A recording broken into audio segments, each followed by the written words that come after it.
আমার উপর আস্থা রেখেন। আমরা হালুয়াঘাট আর ধোয়ারাকে করতে চাই সুন্দর দুটো উপজেলায়।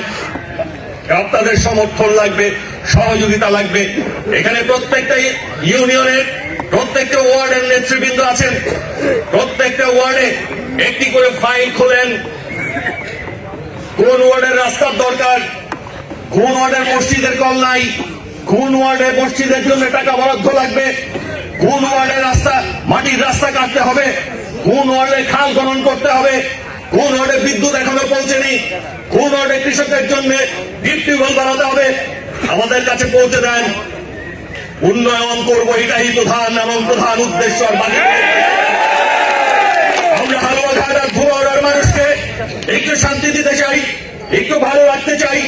আমরা এই 4 মাসে সাকসেসফুল হয়েছি। 100 কোটি টাকার উপরের কাজ এসেছে হালুয়াঘাটে এই 4 মাসে।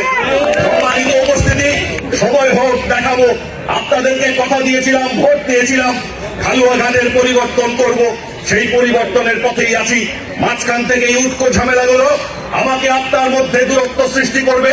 এটি যাতে করতে না পারে এমন কিছু শুনবেন, সরাসরি আমাকে জিজ্ঞাসা করবেন যে সায়েম তুমি এটা করেছো কিনা। আমি আপনার কাছে জবাবদিহি করতে বাধ্য। আমি আপনার কষ্টের ফসল, আমি আপনার ভালোবাসার ফসল। সুতরাং আমি যদি বিতর্কিত হই, আপনি বিতর্কিত হবেন, এটি আমার মাথার মধ্যে ধারণ করি আমি সব সময়। সবাই সুস্থ থাকবেন, ভালো থাকবেন, ঐক্যবদ্ধ থাকবেন। আমরা হালুয়াঘাট আর ধোয়ারাকে একটি সুন্দর হালুয়াঘাট আর ধোয়ারা করতে চাই। এটি আমাদের উদ্দেশ্য, আর কোন উদ্দেশ্য নাই।